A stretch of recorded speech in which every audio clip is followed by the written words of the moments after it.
So the first presentation will be of Dr. Benichou, and the second one will be the presentation of Professor Smith, and then the other will follow the order as a program. Okay, and so it's a pleasure for me to present, to introduce Dr. Benichou.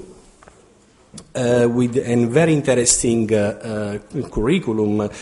He's a molecular biologist and with a degree in molecular virology, a PhD in microbiology and doctorate in general medicine. Then he worked in INSERM as a scientist in chromosomal localization, cloning, identification of genes, and also in the hospital in laboratory of molecular genetics. And at the moment, with other activities, he is the senior medical director of Genzyme.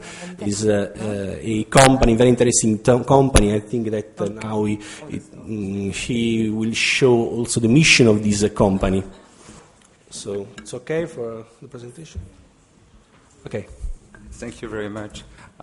It's always a bit challenging to start a presentation right after lunch, so I hope I will be able to retain your attention. I have 15 minutes to give you an overview, basically, of the activities in the central nervous system that we are having at Genzyme, and there is quite some activity, also quite some past activity. I'm personally working for the clinical research department, so that's really the clinical phase, but I also got a number of slides to present to you today from my colleagues from the Framingham office, which is in the US, in Massachusetts. So this is the preclinical, all the preclinical data.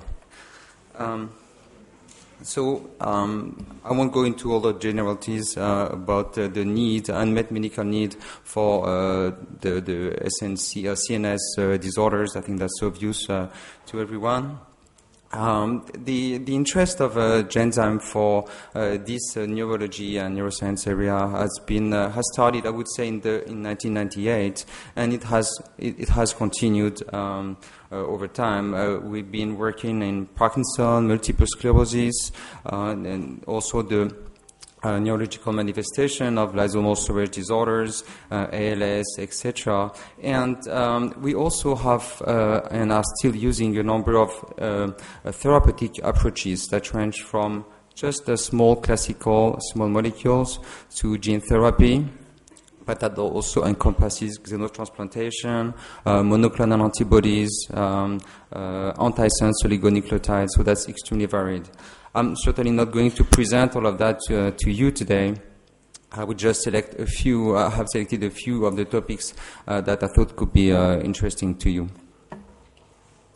Currently we have, these are the most advanced program, and that we have, one of them is a marketed drug, that's Myozyme. It's an enzyme, it's more for muscular disease, not really neurologic. Another one which is in phase 3, that's alemtuzumab, it's a monoclonal antibody for multiple sclerosis, and which is very, very promising. Another one is in phase 1, and that's Parkinson disease gene therapy program, and that's the only clinical program I'm going to talk about today briefly. And another one which is at the preclinical stage, but ready to move to clinics. It's also a gene therapy program in age-related macular degeneration. So now, as I said, I'm going to talk a bit about a few of our preclinical programs. One of them is amyotrophic lateral sclerosis. It's a very severe disorder. I won't go into the details, but basically, the patients, by the time that the symptoms start, they are about, 50 years old, 55 years old, and then the life expectancy is just 3 to 5 years. So that's extremely severe. It's a disease of motor neurons, and the etiology is usually unknown, but in 5 to 10% of cases, a dominant mutation is found in the superoxide dismutase gene. And there is one therapy on the market which is called riluzole, but it only improves survival by 2 to 3 months, so which is really, really small, and there is definitely a need there. Our preclinical folks in Framingham are currently busy with devising some strategy to do some gene therapy in the brain. So this is what they are currently doing in mice. They're injecting an adenovirus vector carrying the gene for IGF-1 into the ventricle of the mice, with the expectation that the ependymal cells and choroid plexus cells will be infected and will produce this factor IGF-1 into the liquid so that it will then diffuse into the whole brain. Briefly, this it's just one slide about the results that have been obtained so far in untreated mice, which has so these mice carry a mutation in the superoxide dismutase like humans. So this is a model for ALS, and without the treatment, these mice die on average at 122 days. And when they get infected and treated with these either IGF or AAV carrying the IGF gene or AAV carrying the VEGF gene or cDNA, then they have an increased survival, and which is comparable for the two vectors. And when these two are combined, there is even an increased survival. These are relatively modest if you realize that this x-axis does not go from 0 days, but still this is significant.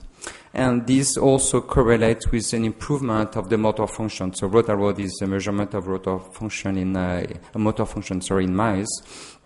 And we don't see an improvement, but what we see here is that the decline is much slower in treated mice.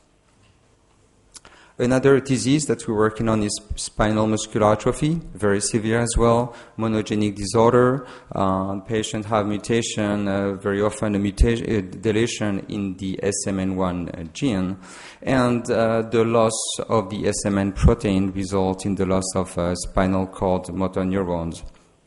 It's a very severe disorder, very heterogeneous also, with the infantile form extremely severe. The kids, the babies, the infants die very quickly, to much less severe forms that start later in life.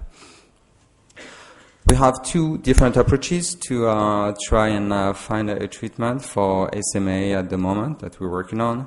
The first one is gene therapy with adeno-associated virus, and to to transfer the gene for the SMN1 gene in these animals. We use a model of mice that carries a very severe deletion.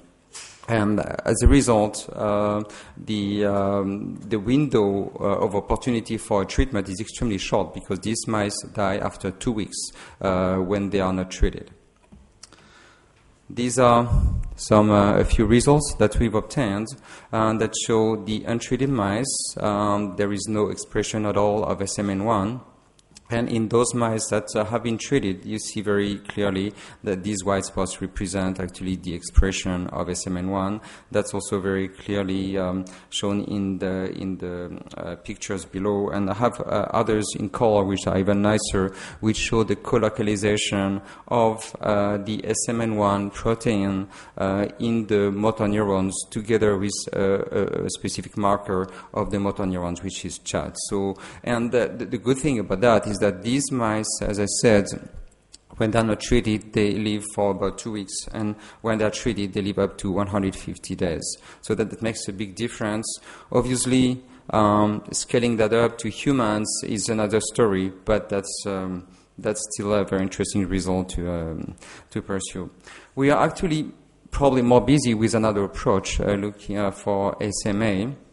As some of you may know, so there is a copy. So the gene, as I said, for SMA is called SMN1, and it's often deleted. But everybody, you, me, and all the patients, have a number of copies of the SMN2 gene. SMN2 is a copycat of SMN1, except that there is a point mutation somewhere close to exon number 7. That induces splicing out of this exon 7. So as a result, most of the protein of the mRNA or the resulting protein of this gene is a gene that has a deletion in the middle, and which is quite unstable. So the idea here is to try and induce the production of a full-length protein. So basically, we want to inhibit with oligonucleotides the splicing out of the exon number 7. I don't have data to show you right now, but this is something that we're working out. The interesting point also about this concept is that we know that the more, the more copies of the SMN2 gene the patient have, the less severe the phenotype. So really, there is the in vivo proof already that this SMN2 gene can, partially at least, correct for the deficit. And the last disease I'm going to talk about, that's Parkinson, and I want to show you now some clinical experience that we have. You know that Parkinson results mainly, not only, but mainly from the degeneration of the substantia nigra. I won't go into all the symptoms. Basically, the age of onset is 65 years old. It's a frequent disease, I think, 1 to 2% of the population above 60 years of age, and it also reduces significantly the life expectancy. Let's go to the pathophysiology of the disease. What is it? Well, you know that the substantia nigra is represented here. It has projections that go into the putamen, and through this projection, there is a production of dopamine into the putamen. That's the normal situation. Now, in patients who have Parkinson, there is a progressive loss of the neurons from the substantia nigra. And then there is a deficient production of dopamine in this region of the striatum. So what the treatment actually of Parkinson, the main treatment, I would say, that's to take pills of levodopa. And before all of these fibers are dead, then still the fibers are able to use the levodopa to transform it into dopamine with the help of an enzyme which is called AADC, and this dopamine is then acts within the striatum. So what we are working on and the clinical trial that we are doing right now, and it is to inject a virus, so an adeno-associated virus that carries the gene for AADC, so that allows the transformation of L-dopa into dopamine directly into the striatum, so that even if this connection here has completely disappeared, even if there is no more cells in the substantia nigra to produce dopamine or to transform the L-dopa that is taken orally, well, this transformation of L-dopa can take place directly within the striatum. A trial is ongoing. It's a 5-year-long trial in 10 patients with 2 doses of the recombinant virus. And there is a follow-up after 6 months of treatment. All patients have been treated already, and now they are all in the 5-year safety follow-up. And I would like to show you also, you can imagine it can be traumatic to the patients. And we are at the beginning of this type of experiment or clinical trials. One of the patients, so there have been 2 cases of hemorrhage, of brain hemorrhage. One of them was totally asymptomatic, and the other one was actually symptomatic and gave the equivalent of a stroke. These are efficacy results, and this is a PET scan, so that looks at the activity of the virus and of the AADC enzyme. So this is a patient before they were treated, and this patient shows a limited activity of AADC, but there is still some. This means that there are still some cells in the substantia nigra. But when 6 months later, when the patient had been treated with the virus, there is very clearly a very good increase in this signal. That's an increase by 75%. As I said to you, we used 2 doses for the virus. And what is extremely encouraging here is that this PET activity that I showed on the other slide is dose dependent. Those patients who receive the highest dose show a better response in terms of activity of AADC than those who receive the lower dose. To give you an idea, a normal AADC activity in a healthy individual, that's about 0.02, so that would be somewhere here. So maybe we have not used yet the maximum dose that we could use, but at least as compared to baseline, there has been a very significant improvement. This improvement has translated into a clinical, let's say, clinical benefit, but that's very preliminary because this is an open-label trial. So, and there have been many, I would say, bad surprises in the past with Parkinson trials where patients show a very big placebo effect. So this trial is open-label. There is some very encouraging results, and we look forward to the next steps. Thank you for your attention.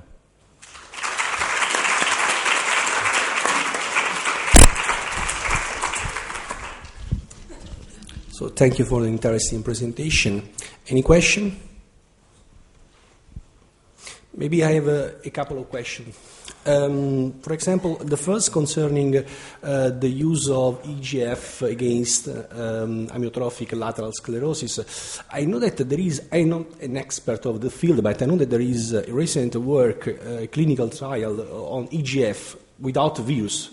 And in this work, I think that the result are not exciting, so maybe there is not efficiency of this drug. Do you think that your approach could be more advantageous? Well, yes, we hope so. I'm not personally an expert also of the IGF trials either, but I've heard about that. I think probably what you're referring is direct injection of IGF into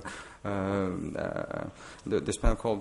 There is here it's kind of a different approach. We hope that there will be a continuous production of IGF into the CSF. So hopefully that can lead to different results. But until now. Okay, we hope. And another question on oligonucleotide. I said I think that you used in this case. You showed methylated oligonucleotide. So these are second generation oligonucleotide that we are using. In this case, you need the carrier, or you can use without? We don't use normally, I know that it is not needed, but it could also improve. Yeah. The moment we test without carrier. Yeah, it's without carrier. Okay, thank you.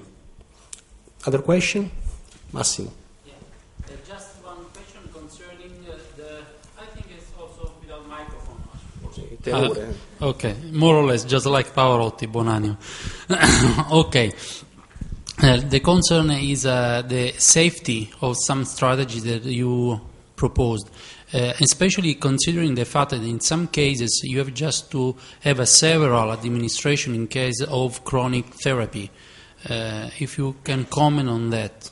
Yeah, so first of all, I would say, for example, for Parkinson, we now have, for the gene therapy Parkinson trial, we do have some data in monkeys, and we have a very good expression 10 years after the monkeys were injected. So it's not necessarily, we won't necessarily need repeated and frequent injections to get a therapeutic benefit. I mean, if we were able to achieve a 10-year expression in humans, that would be already quite a big achievement.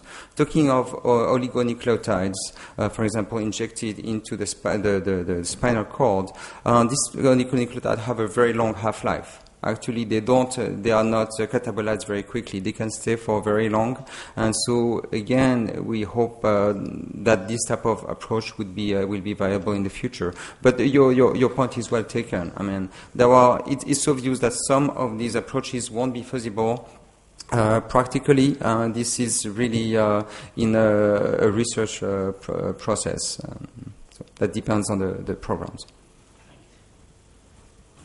Other question?